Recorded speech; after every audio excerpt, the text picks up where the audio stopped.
Hello everyone.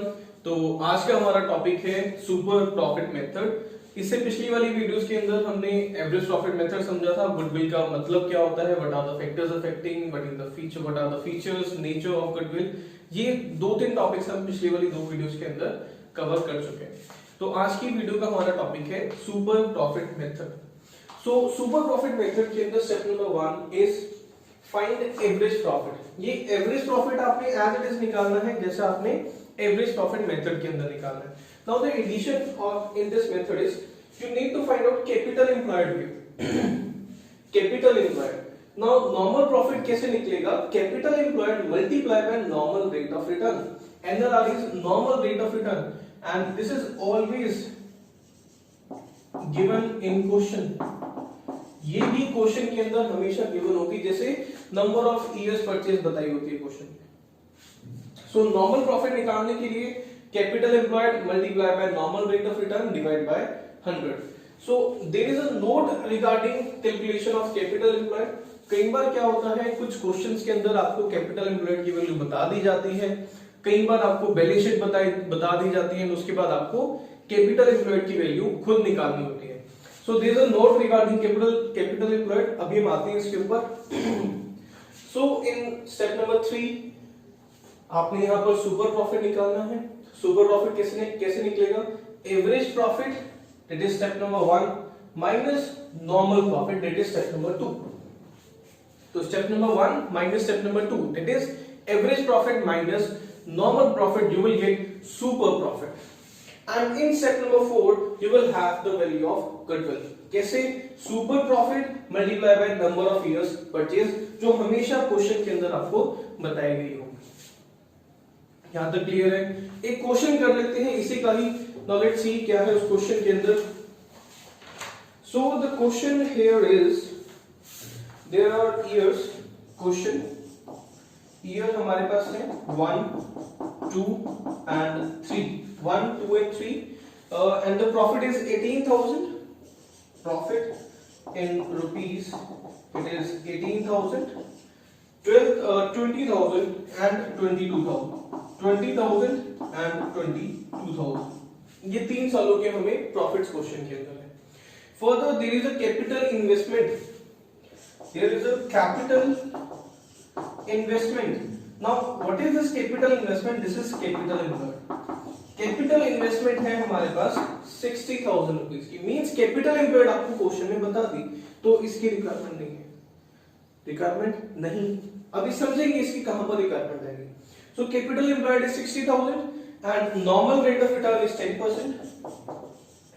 Normal rate of return is 10% and you have to find out the goodwill on the basis of 3-year purchase of super profit of last 3 years.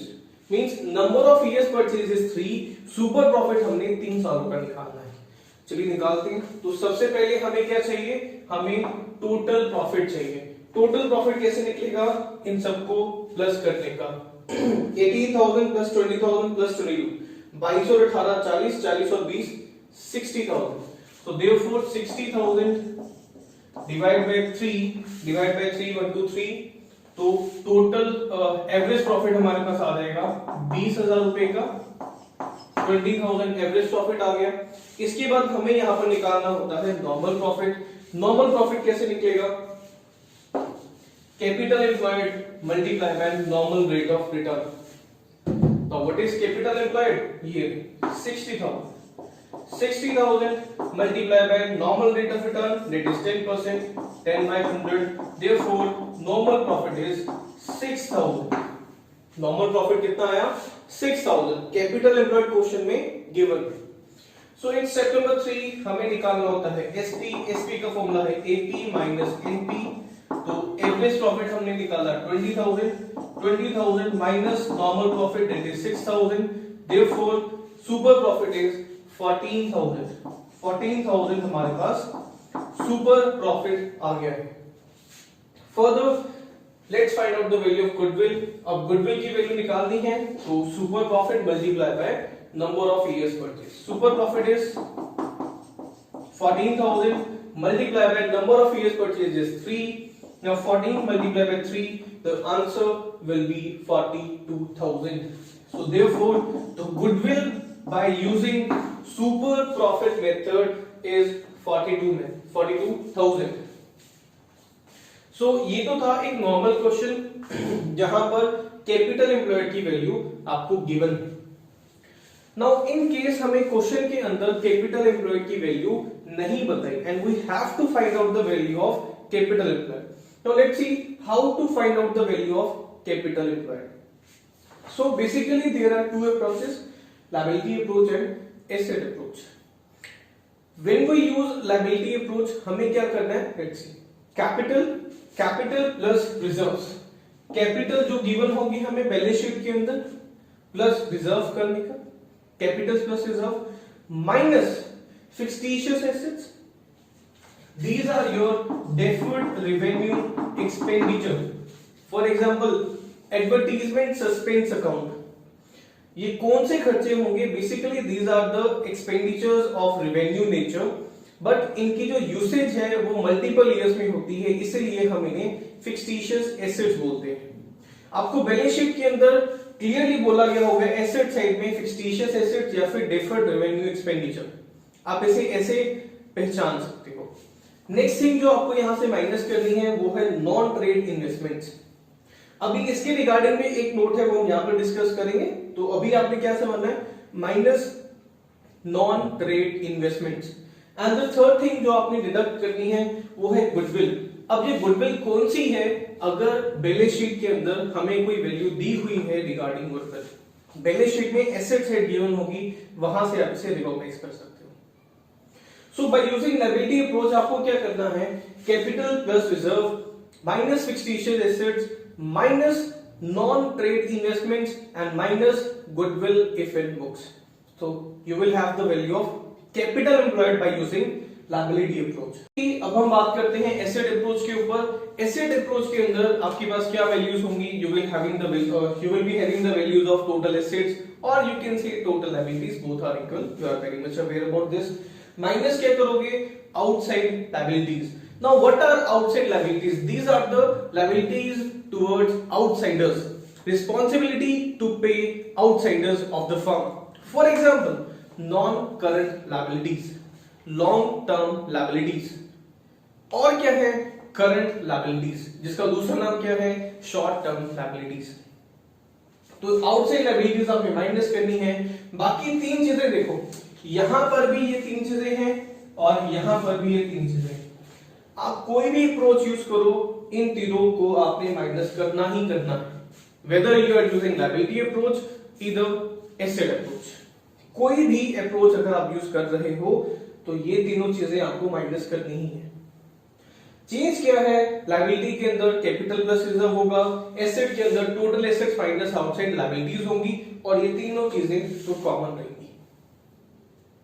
So I hope कि आपको capital employed कैसे निकालनी है वो आपको समझ आ गया है by using both approaches. Now the next important note is regarding investments. देखिए इन्वेस्टमेंट जो है वो दो काइंड की होती हैं. The number one is trade investment and the second is non trade investment. अब जो ट्रेड इन्वेस्टमेंट है ये होती है बिजनेस इन्वेस्टमेंट. ट्रेड इन्वेस्टमेंट होती है बिजनेस इन्वेस्टमेंट. इसका मतलब क्या है?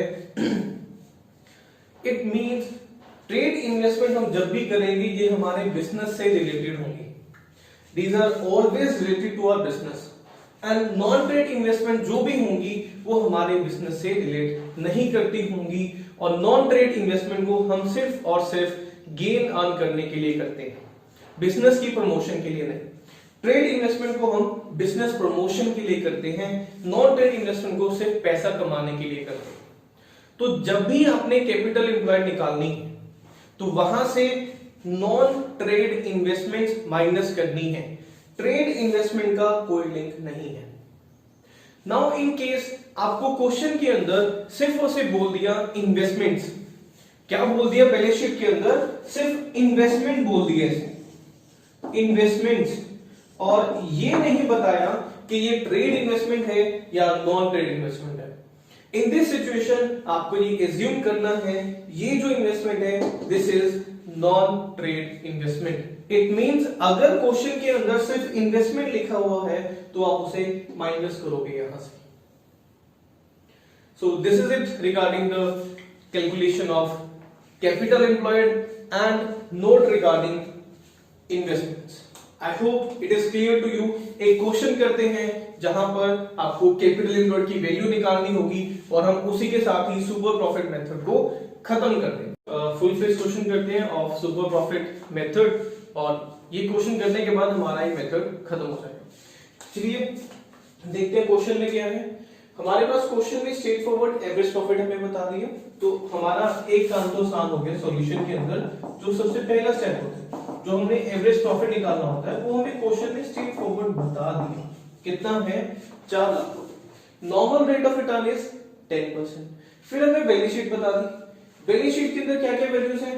We have capital 10 lakh, current account का बैलेंस 4 लाख रुपए है, रिजर्व्स है और फिर कुछ लायबिलिटीज हैं, आउटसाइड लायबिलिटीज। फिर कुछ ऐसे एसेट्स हमारे पास हैं। यहां पर ध्यान से देखिए, इन्वेस्टमेंट्स क्या लिखा है? सिर्फ और सिर्फ इन्वेस्टमेंट वर्ड लिखा है। इट मींस याद करिए उस नोट को, अगर सिर्फ इन्वेस्टमेंट लिखा है देन हमने ये हमेशा एज्यूम करना है that this investment is non trade investment. So while finding out the value of capital employed हमें इस इन्वेस्टमेंट को माइनस करना पड़ेगा। क्यों माइनस करना पड़ेगा? बिकॉज ये नॉन ट्रेड इन्वेस्टमेंट है, इसी रीजन से। चलिए स्टेप नंबर 2। स्टेप नंबर 2 के अंदर हम निकालते हैं नॉर्मल प्रॉफिट, और नॉर्मल प्रॉफिट का फॉर्मूला क्या होता है? Capital employed multiply by normal rate of return divide by 100। This is normal profit. So capital employed में इस मेथड इस क्वेश्चन के अंदर दोनों अप्रोच से निकाल के दिखा देता हूं, वैल्यू हमेशा सेम आएगी, अलग नहीं आएगा। सो देखते हैं कैपिटल एम्प्लॉयड अगर हम लायबिलिटी अप्रोच यूज करते हैं और यहां पर हम एसेट अप्रोच से निकालेंगे। ये ऐप नहीं है, this is approach. So when we use liability approach हमें क्या चाहिए होता है? कैपिटल। वहां पर सिर्फ कैपिटल लिखा था but current is also a part of this. So हमें यहां पर कैपिटल को प्लस करना होगा। कैपिटल कितनी है? 10 लाख की है। करंट अकाउंट का बैलेंस कितना है? The balance of current account is 4 lakh. And reserves कितने हैं? रिजर्व है हमारे पास 3,40,000। 3,40,000 ये भी प्लस होंगे। रिजर्व्स 3,40,000 और हम यहां से क्या माइनस करते हैं? फिक्सटिशियस एसेट्स। क्वेश्चन के अंदर देखिए क्या फिक्सटिशियस एसेट्स हैं? क्वेश्चन के अंदर फिक्सटिशियस एसेट्स नहीं है, इट मींस इसकी वैल्यू हुई 0। फिर हम माइनस करते हैं non trade investments. Non trade investments. So question के अंदर देखिए यहां पर हमें सिर्फ इन्वेस्टमेंट बोला हुआ है और एक assumption जो हमने जस्ट अभी भी डिस्कस की थी, अगर क्वेश्चन के अंदर सिर्फ इन्वेस्टमेंट बोला है तो वो नॉन ट्रेड इन्वेस्टमेंट है। कितने की है? 1 लाख रुपए की। तो 1 लाख रुपए यहां से माइनस हो जाएगा। फर्दर हम माइनस करते हैं गुडविल, अगर कोई बुक्स में है। तो बैलेंस शीट में हमारे पास गुडविल नहीं है तो इट मींस उसकी भी वैल्यू 0 है। सो लायबिलिटी अप्रोच से हमारे पास कैपिटल एम्प्लॉयड आ रही है 16,40,000। 16,40,000 capital employed by using liability approach. Asset approach use कर लेते हैं, उससे देखते हैं क्या आती है वैल्यू। एसेट अप्रोच के अंदर हमें टोटल एसेट चाहिए होते हैं। तो टोटल एसेट्स कितनी है हमारे पास? टोटल एसेट्स हैं 23 लाख। टोटल एसेट्स में से हम क्या माइनस करेंगे? Outside liabilities. So minus outside liabilities. So outside liabilities को हम एक बार चेकआउट कर लेते हैं। क्वेश्चन में क्या क्या गिवन है? We have sundry creditors, we have bills payable, we have outstanding expenses. Therefore outside liabilities in total हुई 4 lakh plus 1 lakh plus 60,000, that is 5,60,000. so straight forward यहां से 5,60,000 रुपए माइनस कर दो। और हम क्या माइनस करेंगे? Same 3 things. अब ये तीनों में से सिर्फ एक ही थी, वहां पर मैं एक ही लिख रहा हूं, तीनों नहीं लिख रहा हूं। So minus non trade investments, ये है 1 लाख रुपए। सो 23 लाख में से 6,60,000 रुपए माइनस करेंगे तो आंसर विल बी 16,40,000। देखिए ध्यान से देखिए, दोनों अप्रोचेस में से दोनों अप्रोचेस जब हम यूज कर रहे हैं तो कैपिटल एम्प्लॉयड की वैल्यू 16,40,000 ही आ रही है। तो कैपिटल एम्प्लॉयड आ गया है हमारे पास, तो हम नॉर्मल प्रॉफिट निकाल सकते हैं। 16,40,000, normal rate of return is 10%, so multiply by 10 by 100, therefore normal profit is 1,64,000। तो हमने एवरेज प्रॉफिट तो हमें क्वेश्चन में गिवन था, नॉर्मल प्रॉफिट हमने निकाल लिया by finding out the value of capital employed. So further हम यहां पर स्टेप नंबर 3 इधर कर लेते हैं, that is super profit. Super profit निकालने का फॉर्मूला होता है AP minus NP, AP minus NP. So AP की वैल्यू कितनी है? AP is 4 lakh, AP is 4 lakh rupees and NP is 1,64,000. AP is 4 lakh and NP is 1,64,000. Therefore हमारे पास super profit आ जाएगा 2,36,000. Therefore the super profit is 2,36,000. And in next step we will be having the value of goodwill. It is here step number 4. Goodwill का formula होता है super profit multiply by number of years purchase, number of years purchase. Super profit is 2,36,000 rupees, 2,36,000 and number of years purchase is 3, तो 2,36,000 multiply by 3, the answer will be 7,08,000. So this is your answer by using super profit method and I hope capital employed कैसे निकालनी है ये आपको समझ आ गया है और सुपर प्रॉफिट मेथड भी आपको क्लियर हो चुका है।